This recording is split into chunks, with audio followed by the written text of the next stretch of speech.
एक बार गौतम बुद्ध और उनके शिष्य अंगुलीमाल धर्म प्रचार बैठा के थे लिए क्या? बैठा थे क्या? नहीं सही है। धर्म प्रचार के लिए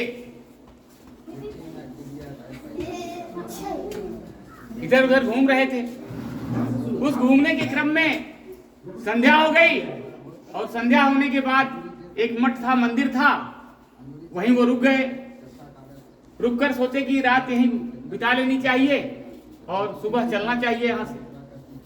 तो रात में उसी मंदिर में उन्होंने अपना विश्राम स्थल बनाया और रात भर वहीं रुके। लेकिन वहां के उस समाज के जो लोग थे उनसे मिलने नहीं आए और उनका जो स्वागत करना चाहिए था भगत वो भी नहीं किए।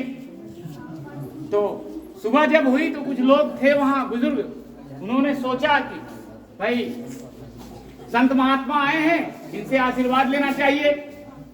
तो कुछ लोग जाकर वहां जाकर गौतम बुद्ध का चरण स्पर्श किए और बोले कि महाराज हम लोगों ने विचार किया, सोचा कि महात्मा आए हैं हमारे घर पर, चलकर आशीर्वाद लेना चाहिए। तो गौतम बुद्ध ने सबको आशीर्वाद दिया कि बस जाओ, और आशीर्वाद देकर वो और वहां उनके जो शिष्य थे वहां से आगे धर्म प्रचार के लिए बढ़ गए। उसी क्रम में धर्म का प्रचार प्रसार करते करते दूसरे स्थान पर फिर रात हो गई। उन्होंने विचार किया कि रात में यहाँ विश्राम करना चाहिए उस मठ में और सुबह फिर धर्म प्रचार के लिए निकलना चाहिए। तो रात में उन्होंने फिर विश्राम किया।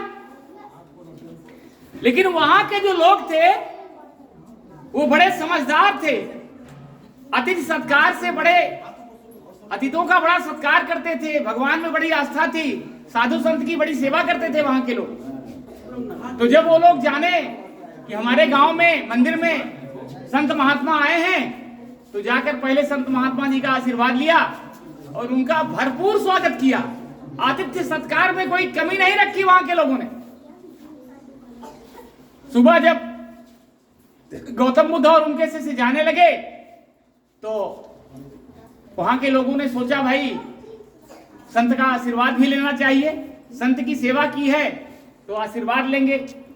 तो वहां के जो लोग थे सारे लोग गौतम बुद्ध से आशीर्वाद लेने गए, तो सबने आशीर्वाद लिया। गौतम बुद्ध ने उन्हें कहा उजड़ जाओ, उजड़ जाने का आशीर्वाद दिया।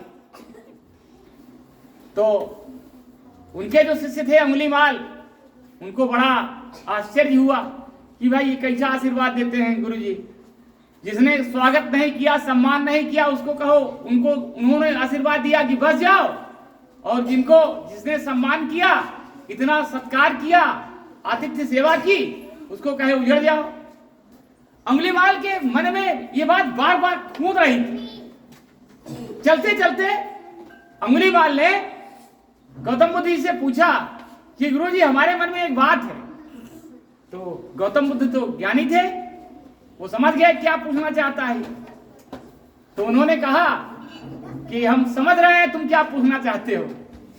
तो अंगुलीमाल बोले कि भाई देखिए गुरुजी, जिसने मेरा सत्कार नहीं किया, जिसने मेरा सम्मान नहीं किया, उसको आपने कहा बस जाइए, और जिसने मेरा सत्कार किया, आतिथ्य सत्कार किया, इतना सम्मान किया, श्रद्धा से हमारा आशीर्वाद लिया, उसको आपने कहा उजड़ जाओ। ऐसा आशीर्वाद आपने उजड़ने का आशीर्वाद क्यों दिया?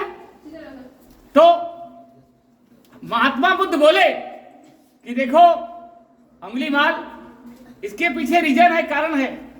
जहां हम पहले रुके थे वहां के लोग आतिथ्य सत्कार से बहुत दूर थे, वो सभ्य नहीं थे, असभ्य लोग थे, उनको लोगों का सम्मान करने नहीं आता था। इसलिए मैंने कहा यह बुराई इसी स्थान पर पड़ी रहे, यहां से दूसरे स्थान पर न जाए। इसलिए हमने उन्हें क्या कहा कि बस जाओ, यहीं रहो, यहां से कहीं दूसरी का मत जाओ, क्योंकि अपनी बुरी आदत अपने पास ही रखो। दूसरे क्या जाओगे तो दूसरे लोग ही बुरे बन जाएंगे। इसीलिए हमने कहा कि बस जाओ, तुम यहीं रहो, और जिसने मेरा सत्कार किया, सम्मान किया, आदर किया, उसको मैंने कहा उजड़ जाओ। इसलिए उजड़ जाओ, उजड़ने का मतलब बर्बाद हो जाओ, ऐसा आशीर्वाद मैंने दिया। उजड़ने का मतलब तुम आप जहां भी जाइए, ये यहाँ के व्यक्ति जहां भी जाएंगे वहां अपनी अच्छाई को फैलाएंगे और उस अच्छाई से दूसरे भी प्रेरित, समाज में एक अच्छा संदेश जाएगा और दूसरे लोग प्रेरित होकर अच्छा करना शुरू करेंगे। इसीलिए हमने दूसरे स्थान के लोगों को मैंने कहा कि आप उजड़ जाइए और एक को कहा आप बस जाइए।